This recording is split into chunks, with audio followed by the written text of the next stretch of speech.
Taxes are complicated, and you know what makes it even more complicated? That's right, children, specifically situations that involve child support. So, who gets to claim the child when there is child support payments out there? Well, to start, the person who's actually paying child support, they don't get a deduction for that. Likewise, the person who's receiving child support doesn't have to claim that as income. Now, what happens if the person receiving child support uses that money for themselves and not for the child? So they're out buying Gucci bags and vacations, again, completely excluding the child. Well, that's kind of outside the realm of tax. That's now more into fraud, and that's where probably a lawyer needs to get into play because that's outside my expertise. So, who gets to claim the child on their taxes? Well, technically, it comes down to majority custody. So, this is disregarding anything regarding child support payments. So, whoever the child stayed with more during the year gets to claim the child.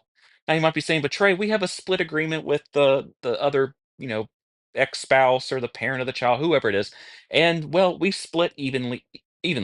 Well, sadly, that's not how it works. You see, there's 365 days of the year, and if we want to get technical, we'll have to look at it by how many nights the kids stayed.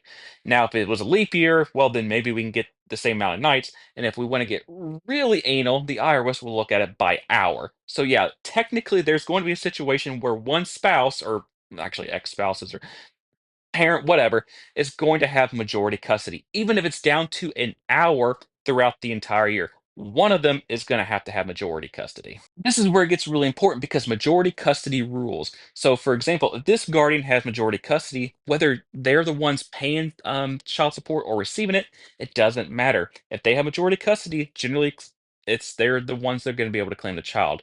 Now, children can't be claimed by more than one person in any given year. So, if the this guardian can, then the non-custodial parent generally can't. And this is where it gets a lot of people tripped up because let's say the non-custodial parent is the one paying more and more in child support. So why don't they get to claim the child? Well, again, tax law comes down to whoever the child lived with more, not so much financial assistance. Again, we're looking at specifically custody here.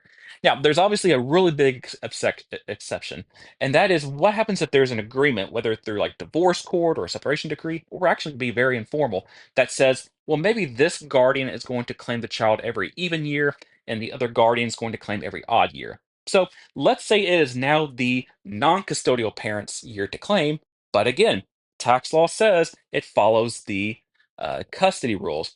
So even if this is the year, the custodial parent needs to fill out a Form 8332 relinquishing their ability to claim the child in order for the non custodial parent to do it for that year.